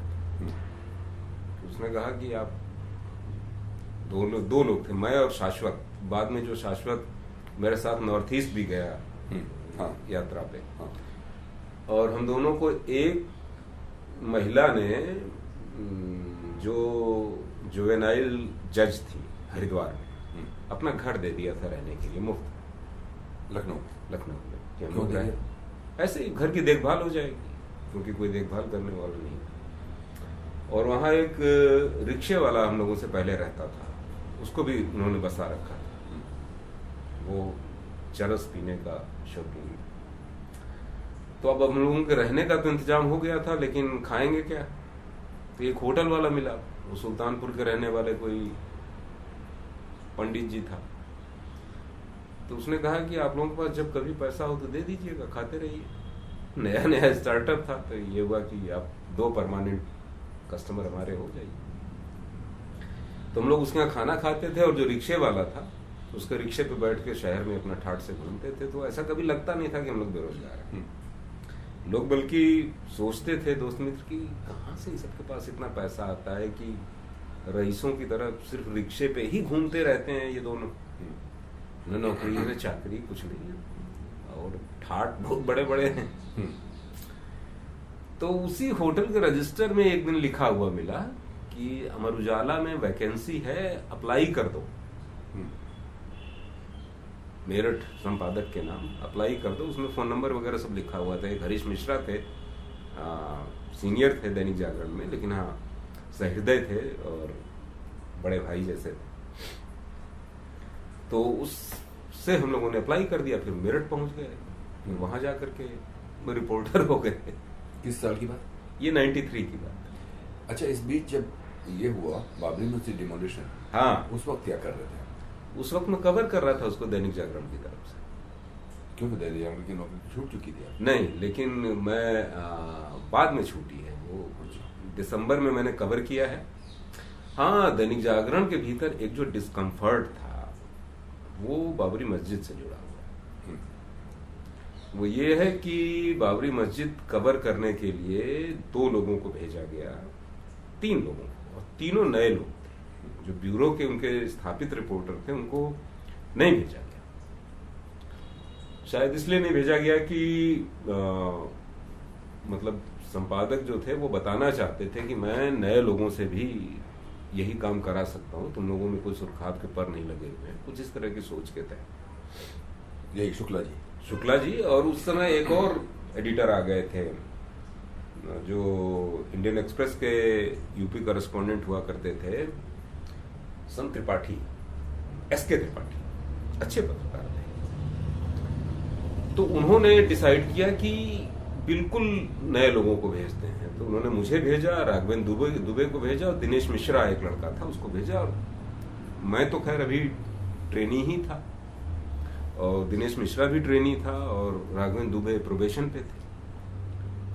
लेकिन हम लोग वहां अयोध्या पहुंचे,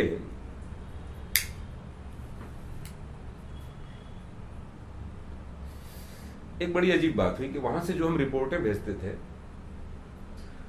उनकी बहुत तारीफ की जाती थी। मैं जो भेजता था बहुत तारीफ की जाती थी, लेकिन उसको छापा नहीं जाता था।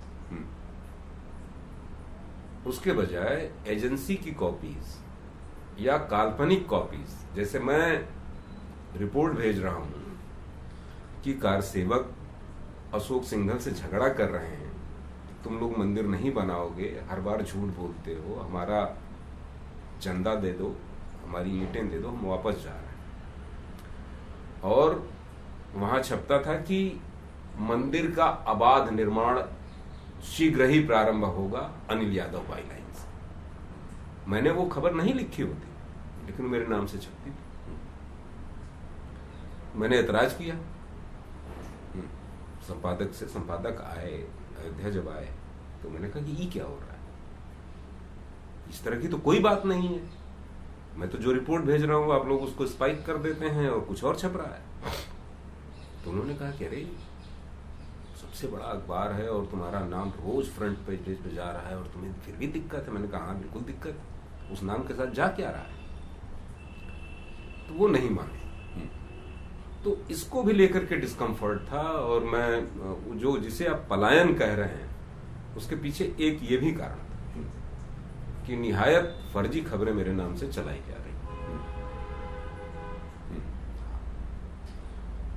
तो कहने का मतलब ये है कि दैनिक जागरण में रहते हुए आपने बाबरी मस्जिद वाले, हाँ उस दिन मैं वहीं था, 6 दिसंबर 92 को मैं वहीं था। और हम लोग तो 1 दिसंबर के आसपास ही चले गए थे। तो 1 दिसंबर से लेकर 8 दिसंबर तक जब दंगे होना शुरू हो गए तब मैं वहां से लौटा हूं। और मुझे याद है कि मैं और राघवेंद्र दुबे एक रेल के इंजन में बैठ के लखनऊ आए थे। उसमें बोगियां भी नहीं थी, वो इंजन मरम्मत के लिए कहीं गया होगा और वो शंटिंग के लिए गया, वो वहां से लौट रहा था। तो हम लोग इंजन के आगे वाले हिस्से पे खड़े होके और लखनऊ लौट आए। तो वो कवर किया हुआ मैंने, पूरा बाबरी डिमोलिशन देखा है अपनी आंखों से। कवर तो नहीं कर पाया क्योंकि जो मैं लिखता था वो छपा ही नहीं। आधा कभी छपता था, कभी जो ह्यूमन एंगल स्टोरीज होती जिनमें भाषा वाला खेल होता था वो सब छपते थे। लेकिन जो सचमुच की हार्ड कोर पॉलिटिकल स्टोरीज होती थी कि मंदिर की पॉलिटिक्स किस तरह से चल रही है, वो नहीं छपती। तो खैर इसके बाद फिर आपकी अगली नौकरी क्या हुई? अमर उजाला। फिर अमर उजाला मेरठ। हाँ मेरठ। अच्छा, फिर वहां कितना टाइम रहे? वहां भी वही लगभग 1 साल सवा साल। अच्छा। हाँ 1 साल सवा साल मैं वहां, उसी बीच में कुछ दिनों तक मुजफ्फरनगर का ब्यूरो चीफ रहा। और उसी बीच में ये उत्तराखंड वाला रामपुर तिराहा कांड हुआ। मेरे वहां रहते ही गोली चली और लोग मारे गए, उसको कवर किया। और बाकी अखबार का जो एक होता है, एक ब्यूरो चीफ होने के नाते मुजफ्फरनगर गन्ना, गुड़, अपराध, अपहरण, बाबा टिकैत, ये सब कवर करते रहे। और उसके बाद 95 में मैं पहुंच गया वापस लखनऊ अमर उजाला के स्टेट ब्यूरो में। तो फिर जा करके वहाँ पॉलिटिक्स, विधानसभा, इलेक्शन, ये सब कवर करने लगे। ये रहा। तो लखनऊ में अमर उजाला में कितना टाइम रहे? लखनऊ में मैं अमर उजाला में 95 से लेके 97-98 तक रहा। 2-3 साल रहा। वो अपेक्षाकृत लंबी नहीं चली नहीं। हाँ। तो वहाँ रहा और उसके बाद फिर एक बार नौकरी छूटी और लंबे समय तक बेरोजगार रहा। क्यों छूटी? किसी झगड़े की वजह से छूट गई थी। किसी एक पत्रकार से मेरी मारपीट हो गई थी और उसका हार्ट टूट गया था। तो ये हुआ कि ठीक है, काम के आदमी हैं, लिखते पढ़ते बढ़िया हैं, लेकिन अराजक हैं और ये सब करते रहते हैं, तो फिर निकाल दिया गया था। फिर उसके बाद बीरेन डंगवाल मुझे वापस ले आए और फिर मुझे दिल्ली भेज दिया गया, उसके नोएडा ऑफिस में भेज दिया गया। तो यहाँ 1 आध साल रहा मैं। फिर मन नहीं लगा। फिर मैंने जाकर के अतुल महेश्वरी से कहा कि मैं लेखक बनना चाहता हूँ अखबार के मालिक से, और मेरा जितना पैसा वैसा है आप दिलवा दीजिए। तो वो पैसा वैसा ले करके फिर मैं सचमुच अपने मनपसंद की मैंने जो किताबें अब तक नहीं पढ़ पाया था वो सब मैंने दरियागंज से खरीदी और मैं चंडीगढ़ चला गया, क्योंकि मेरा दोस्त शाश्वत वहाँ उसमें अमर उजाला में नौकरी कर रहा था। और उससे बड़ा पुराना वादा था कि वो मैं अगर जब भी लेखक वेखक बनने की सोचूंगा और उस दिशा में कुछ करूंगा तो वो मेरी मदद करेगा। फिर मैं जाके उसके यहाँ रहने लगा। उसने मुझे एक कमरा दे दिया। वो क्या करता था? वो भी अमर उजाला में चंडीगढ़ में पत्रकार। शाश्वत से आपकी दोस्ती कैसे हुई थी? दैनिक जागरण में पहली नौकरी के दौरान। अच्छा। शाश्वत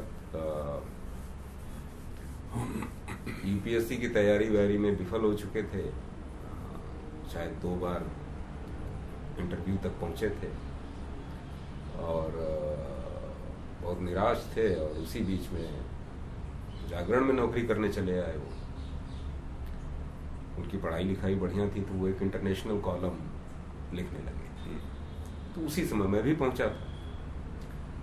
तो शाश्वत ऐसे आदमी थे कि उनकी तरफ ध्यान जाना बड़ा स्वाभाविक था, क्योंकि वो कभी कभी कुर्ता धोती पहन के दफ्तर चले आया करते थे।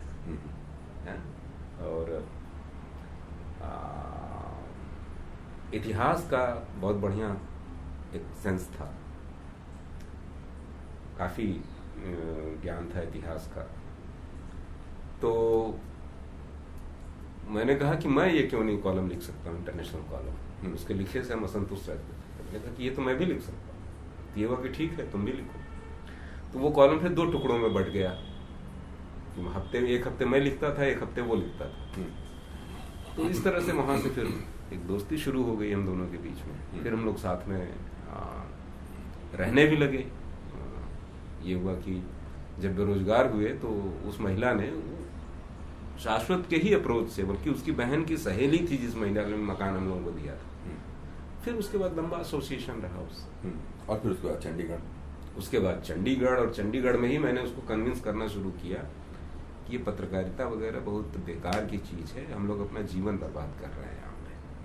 हम लोगों को घूमना चाहिए, हम लोगों को नॉर्थ ईस्ट चलना चाहिए और चल के उग्रवाद कवर करना चाहिए। नॉर्थ ईस्ट क्यों? कश्मीर क्यों नहीं, या तेलंगाना क्यों नहीं, या वगैरह वगैरह?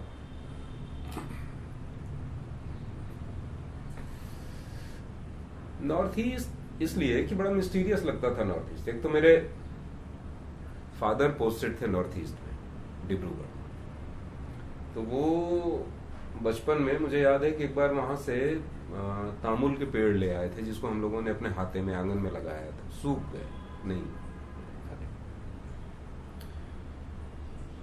तो उनसे जो कुछ नॉर्थ ईस्ट के बारे में सुना था। फिर उसके बाद मेरे ननिहाल के ही एक परिवार के लोग नॉर्थ ईस्ट में रहते थे और वहाँ खेती करते थे, दूध बेचते थे। वहां से उनसे जो नॉर्थ ईस्ट के बारे में कहानियां सुनी थी, जादू टोना भूत प्रेत आदिवासी, वो नंगे रहते हैं, पेड़ पे रहते हैं, बनारस के आसपास का कोई आदमी जाए तो उसको काट के खा जाते हैं और बांट देते हैं, कहते हैं कि ये विश्वनाथ जी का प्रसाद है। इसी तरह की गप्पें कहानियाँ। तो मन में आकर्षण था कि बहुत रहस्यमय जगह है, चल के देखना चाहिए, स्वाभाविक। और कोई वो ये नहीं था, ये तो संजोग था कि उसी समय वहाँ उल्फा भी बहुत एक्टिव था, और जिस महीने में हम लोग गए 150 हिंदी भाषी बिहारी मारे गए थे, उग्रवाद चरम पे था। लेकिन हम तो गए थे एक मिस्टीरियस जगह को देखने के लिए, समझने के लिए, ये था। तो ये कौन सा साल था जब आप लोग मतलब चंडीगढ़ कितना टाइम रहे शाश्वत के साथ, उसके बाद गए? शाश्वत के साथ में कोई 8-9 महीने रहा हूँगा, लेकिन मैं उस समय बुरी तरह से डिप्रेशन का शिकार था। ज्यादातर समय मैं या तो सोता रहता था या फिर घूमता और पीता रहता था। तो वहीं योजना बनी और 2000 के दिसंबर में हम लोग शायद 1 दिसंबर को यहाँ से रवाना हुए, और नॉर्थ ईस्ट फिर 6 महीने। शाश्वत तो बीच में ही चला है। शाश्वत मेरा ख्याल है 3 महीने बाद भयंकर डिप्रेशन का शिकार हुआ और वहां से चला है। यहाँ वाली नौकरी छोड़ चुका था? हाँ, नौकरी छोड़ चुका था। नौकरी छोड़ के ही आप लोग गए? हाँ, नौकरी छोड़ के गए थे, लेकिन हम दिल्ली के तमाम मैगजीन, अखबारों और चैनलों से बात करके गए थे कि हम वहां से डिस्पैचेस भेज देंगे, आप छापिएगा उसको। कई लोगों ने एश्योर भी किया था छापेंगे, लेकिन किसी ने नहीं छापा। क्यों? इसलिए कि नॉर्थ ईस्ट उनका कंसर्न था ही नहीं। जवानी जमा खर्च उन्होंने कर दिया कि छापेंगे, लेकिन उस जमाने में पत्रकारिता कुछ इस तरह की थी कि अपने आसपास की चीजों के बारे में फोकस ज्यादा था, और किसी की बकरी मर जाए, किसी की भैंस खो जाए तो वो भी नाम समेत छापा जाता था, और इस उम्मीद में कि अखबार पढ़ा जाएगा, खरीदा जाएगा। तो नॉर्थ ईस्ट संपादकों की चिंता में था ही नहीं, तो कहाँ से छापा? तो हम लोगों की रिपोर्ट ने जनसत्ता में मंगलेश डबराल ने संपादकीय पन्ने पे छापी, और कुछ रिपोर्टें सहारा जैसे अखबार में छपी। एक कार्टूनिस्ट गोविंद संपादक थे कुछ दिनों के लिए, गोविंद दीक्षित। तो कुछ रिपोर्टें वहाँ वो भी एडिटोरियल पन्ने पे ही एक कॉलम के रूप में छपती थी। तो यही इन दोनों ने छापी, बाकी किसी ने छापी ही नहीं। तो मैं तो यही कहता हूँ कि नॉर्थ ईस्ट के प्रति कोई कंसर्न नहीं था। वो वहाँ कौन सा रीडर बैठा हुआ है, और यहाँ माने बैठा था अखबार और संपादक की नॉर्थ ईस्ट में किसकी दिलचस्पी हो सकती है? वो नहीं छापा, ये था। और तब तक आप फिर ये उस 6 महीने में रहते हुए जो आपकी फाइंडिंग्स रही होंगी, हाँ। उसको लेके किताब की कुछ रूपरेखा दिमाग में बना ली थी? नहीं, कोई रूपरेखा नहीं थी। ईमानदारी की बात तो थी कि हम सिर्फ इसलिए गए थे, 2 बातें थी। एक तो बहुत हताशा में गए थे। ये बहुत अपमानजनक लगता था कि बेवकूफ़ और अहंकारी किस्म के जो संपादक लोग हैं, इनके पास जा कर के अपना बायोडाटा दो, बैठ के इंतज़ार करो, और उनका सेक्रेटरी अंदर जाने के लिए कहेगा, फिर उनसे कहो कि सर हमको नौकरी दे दीजिए, फिर वो बताएंगे कि कितना कठिन है नौकरी। ये बहुत अपमानजनक लगता था। ये कभी मतलब वो बहुत खराब लगता था। तो ये इससे बचना चाहते थे कि नौकरी न किसी से मांगनी पड़े। अगर हम काबिल हैं और इतना अनुभव है, हमने जो कुछ किया है वो दिखाई दे रहा है, वो तो छपा हुआ है, तो इसके बेस पे दे देनी चाहिए लोगों को, नौकरी बुला के देनी चाहिए। और दूसरा जो एक हताशा थी, एक व्यर्थता बोध था कि मुझे लगता था कि मैं किसी काम का नहीं हूँ। ये जो अब तक की मेरी रिपोर्ट वगैरह है, इसका कोई कदर नहीं है। जो पॉलिटिकल एक्सपीरियंस है उसकी कोई कदर नहीं है। और दूसरा, जीवन में भी कोई लक्ष्य वक्ष्य, कोई टारगेट वारगेट तो था नहीं कि ये होना है वो करना है। तो एक हताशा थी। तो ये दिमाग में आता था कि जाकर के ऐसी जगह पे घूमे रहें जहाँ की हम भाषा न जानते, जहाँ की संस्कृति न जानते। तो अगर सचमुच हमारे भीतर अगर कोई जीने की इच्छा है, जिजीविषा है, तो काम कर जाएगी, क्लिक कर जाएगी और हम फिर से खड़े हो जाएंगे। तो इन दो सोच के साथ हम गए थे।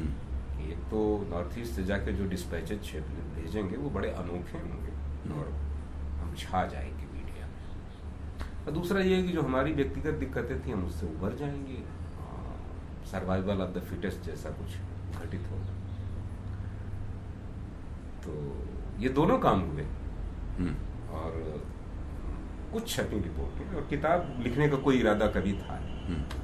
तो लौटने के बाद फिर हम दोनों ने ही, शाश्वत चूंकि पहले लौट आया था, उसने हिंदुस्तान ज्वाइन कर लिया था बनारस में। अच्छा। और जो हिंदुस्तान का संपादक था वो दोस्ती था, तो उसने कहा कि तुम भी चले आओ यहाँ।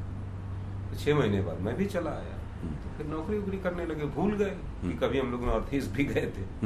5 साल भूले रहे। अच्छा। किताब लिखने का कोई वो नहीं। 5 साल बाद मुझे लखनऊ में एक लेखक हुआ करते थे, मुद्रा राक्षस, सचेत आदमी, तो उनकी नजर थी। उन्होंने कहा कि तुम उसको लिखते क्यों नहीं। तो वो एक मैगजीन उन दिनों निकाल रहे थे, उस मैगजीन का नाम था उनका प्रतिपक्ष। तो वो मैगजीन मूलतः कुछ दलित ब्यूरोक्रेट्स ने पैसा उसमें लगाया था और वो दलितों के लिए ही निकाल रहे थे, और अपने बेटे को उसका संपादक बनाया। और शायद इसके पीछे ये था कि बेटे का दबाव भी था कि आप मेरे लिए कुछ नहीं कर रहे हैं।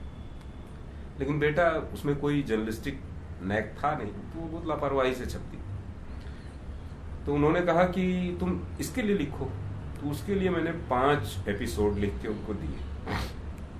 अब वो बहुत खराब छपा, उसमें भयानक भाषा की, वर्तनी की, व्याकरण की सब गलतियां थी, और उसका सर्कुलेशन भी बड़ा लिमिटेड था। वो मैगजीन ऐसे ही बांट दी जाती थी कुछ लोगों को, जिन लोगों ने पैसा वैसा लगाया था उन तक चली जाती थी, और कॉफी हाउस के आसपास मंडराने वाले निठल्लों को पकड़ा दी जाती थी।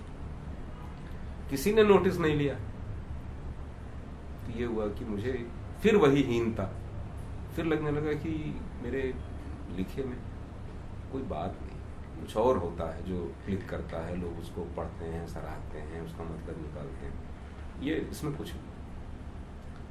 तो फिर मैंने वो बंद कर दिया। मैंने कहा मुद्रा जी, आप बहुत खराब उसको छाप रहे हैं और कोई प्रक्रिया नहीं आ रही, कोई नोटिस नहीं ले रहा, तो ऐसे में कोई मतलब नहीं है लिखने। तो उन्होंने कहा ठीक है भाई, जब तुम्हारा मन करे तब लिखना। तो बंद हो गया। लेकिन फिर मैंने देखा कि 5-6 महीने बाद, क्या बल्कि 1-2 साल बाद, वो जो छपा हुआ था उसको शुद्ध करके छोटी छोटी मैगजीन्स और अखबारों ने छापना शुरू किया। अच्छा। नॉर्थ ईस्ट का सफरनामा। कितने साल बाद? 1 या 1.5 साल बाद। अच्छा। तो वो जब छपा तब तक जो है मैं एक कहानी संग्रह भर कहानियां भी मेरे पास इकट्ठा हो गई थी, जो मैंने ऐसे ही लिखी थी। कभी कभी लगता था कि हाँ, कहानी वानी भी लिखना चाहिए। तो वो मैंने सारे प्रकाशकों को एक ईमेल किया। मुझे याद है उसमें मैंने लिखा था कि आप लोग किताब छापने का कितना पैसा लेते हैं और मेरी किताब कैसे छपेगी। कहीं से जवाब नहीं आया। सारे प्रकाशकों की ईमेल इकट्ठा करके मैंने भेजा। जवाब एक जगह से आया, अंतिका प्रकाशन से, कि भाई हम कोई पैसा वैसा नहीं लेते हैं और आप अपनी कहानियां भेजिए, अगर हम लगा कि छापने लायक है तुम छापेंगे। तो मैंने भेजी। गौरीनाथ उसके मालिक और संपादक थे, तो उन्होंने कहा कि हाँ, हम छापेंगे इसको कहानी संग्रह के रूप। लेकिन इससे पहले हम वो छापना चाहेंगे, वो जो नॉर्थ ईस्ट वाला कहीं कहीं आपका दिखाई पड़ता है इधर उधर। तो मैंने कहा कि यार वो तो वहीं बंद हो गया, उसके बाद लिखा ही नहीं गया। तो उन्होंने कहा नहीं, उसको पूरा कीजिए। तो खैर वो कहानी संग्रह छपा, और उसके बाद गौरीनाथ मेरे घर आए लखनऊ और कहा कि जब तक आप इसका अगला नहीं लिख के देंगे मैं जाऊंगा। वो 15 दिन रह गया। मतलब बच्चा छोटा था, और मतलब ऐसे में कोई आके 15 दिन घर में रह जाए और उसका शर्त ये हो कि कुछ दोगे तभी जाएंगे तो उस मजबूरी में मैंने कहा हाँ, शुरू करता हूं। तो उस जमाने के जो कपड़े लत्ते थे, जो नॉर्थ ईस्ट के जमाने में मैं पहन के घूम रहा था, वो वहाँ के उस समय की अखबारों की कतरनें, डायरियाँ, सफ़र में खरीदे गए बस के टिकट, लिए गए नोट्स, बनाए गए स्केच, ये सब एक हैवरसैक में बंद करके रखा हुआ था। तो वो सब मैंने निकाला और एक कमरे में फैला दिया कि फिर नॉर्थ ईस्ट की साइट्स वगैरह देखने लगा। इंटरनेट आ चुका था तब तक। और फिर फ़ोन पे नॉर्थ ईस्ट में जो लोग दोस्त बने थे, जिन्होंने मुझे गाइड किया था, खाना खिलाया था, अपने घर पे रखा था, उनसे बात करने लगा। फिर वो मेमोरी में फिर सारी चीज़ें रिवाइव होने लगी। तो फिर मुझे कायदे से 2 महीने सिर्फ लगे, जिसको मैं इतना बड़ा काम माने हुए था किताब लिखने को, सिर्फ 2 महीने लिखा नहीं। फिर वो 2012 में वो किताब आ गई और वो किताब मकबूल हुई, बहुत लोगों ने सिर माथे पे लिया उसको, बहुत प्रशंसा मिली। तो उससे निश्चित तौर पे मेरी हीनता कम हुई, खून बढ़ा और फिर लिखने का सिलसिला। एक तरह से कहिए कहानी संग्रह की तुलना में हाँ, ये किताब ज्यादा एक संबल की तरह आई, क्या बोलते हैं? बिल्कुल बिल्कुल। कहानी संग्रह तो बहुत उस पर प्रतिक्रियाएं नहीं आई, बहुत लोगों ने नोटिस नहीं लिया। लेकिन हाँ, नोटिस लिया गया। लेकिन हाँ, मुझे उतने से शायद संतोष नहीं था, क्योंकि स्वयं प्रकाश ने एक बहुत अच्छी समीक्षा लिखी थी, जिसमें उन्होंने कहा था कि कहानी की दुनिया में एक धूमकेतु का उदय हुआ है, कुछ इस तरह की हेडिंग थी। इंडिया टुडे में पूरा एक पेज रिव्यू छपा था, जनसत्ता में एक बहुत बड़ा सा रिव्यू छपा था, और भी कई जगहों पे छपा था। लेकिन मुझे उससे संतोष नहीं था, क्योंकि मैं हमेशा ये जो आलोचना समीक्षा है हिंदी की, इसको मैं हमेशा संदेह की नज़र से देखता था कि ये ऐसे ही लिख दिया जाता है, ऐसे ही तारीफ कर दी जाती है ताकि लोग आए, बलि का बकरा बने और अपना जीवन तबाह करें लिखने में। लेकिन जो नॉर्थ ईस्ट वाली यात्रा की किताब पे प्रतिक्रियाएं आई, वो आलोचकों समीक्षकों की तरफ से नहीं थी। सन्नाटा था। जब वो किताब आई तो 6 महीने एकदम पिन ड्रॉप साइलेंस था। सबसे पहली प्रतिक्रियाएं आनी शुरू हुई छात्रों की तरफ से। फेसबुक तब तक आ चुका था। तो यह कि एक बड़ी मजेदार किताब मैंने खरीदी थी, फला ले गया मेरे कमरे से, हॉस्टल के कमरे से, उसने वापस नहीं की है और कब वापस करेगा, उसमें ये लिखा हुआ है, वो लिखा हुआ है, इस तरह के पोस्ट्स आने शुरू हुए। और उसके बाद ज्ञानरंजन ने एक इंटरव्यू दिया, जिसमें बहुत लॉफ्टी तरीके से उन्होंने जिन ट्रेवलर्स ने ये किताब लिखी थी उनकी तुलना राहुल सांकृत्यायन और ब्रूस चैटविन और बहुत बड़े बड़े जो यात्रा लिखने वाले लोग हैं उनसे की। और उन्होंने मुझसे ये भी कहा कि इस किताब का जब भी दूसरा एडिशन आए बताना, ब्लर्ब मैं लिखूंगा। तब जाके मुझे लगा कि इसमें कोई बात है। और ज्ञानरंजन से भी पहले उन छात्रों की जो प्रतिक्रियाएं थी, जो वो, जैसे वो किताब पढ़ के एक लड़का चला गया नॉर्थ ईस्ट और उसने मुझे फोन किया, 1-2 बजे फोन किया रात को, कहा कि आप बहुत बेकार आदमी, आपके चक्कर में मैं यहाँ चला आया और मेरा काम भी नहीं हुआ, मैं फ्रैंक से मिलना चाहता था। उसमें एक शालीन पियक्कड़ का जिक्र है कि मैंने ऐसा शालीन पियक्कड़ नहीं देखा। तो वो उस शालीन पियक्कड़ चीज ने उसको आकर्षित किया और उससे मिलने पहुंच गई। वो मर चुका था शराबखोरी की वजह से, तब तक शिलोंग डेथ हो चुकी थी। ज्यादा शराब पी के कोई मर जाए लिवर सिरोसिस से तो उसका एक नाम है शिलोंग डेथ, क्योंकि शिलोंग में ये बहुत कॉमन है। शिलोंग के लोगों में ये दिक्कत कि वो लिवर सिरोसिस से मरना होता। तो कहा कि अब मैं क्या करूं, आपके चक्कर में मैं यहाँ चला आया। तो इस तरह के इंसिडेंट से मुझे लगा कि हाँ, ये सचमुच कोई बात है इस राइटिंग में जो लोगों को प्रभावित कर रही है, उनको अपनी जगह से मूव कर रही है, उनके दिमाग में कुछ हलचल पैदा कर रही है। तो इस तरह, अच्छा, तो किताब का नाम कैसे तय हुआ? किताब का नाम मेरे दिमाग में कुछ नहीं था, क्योंकि मैं कोई लेखक नहीं था और मैंने सोचा भी नहीं था किताब लिखने के बारे में। लेकिन जिन दिनों इसको छपने का प्रोसेस शुरू हो रहा था, गौरीनाथ ने कह दिया था कि इसको लिखना है, उन्हीं दिनों एक वेबसाइट बहुत चर्चा में थी, प्रतिलिपि.in, और उसको अपने एक दोस्त चलाते थे, गिरिराज किराडू। वो उस समय जयपुर में किसी डिग्री कॉलेज में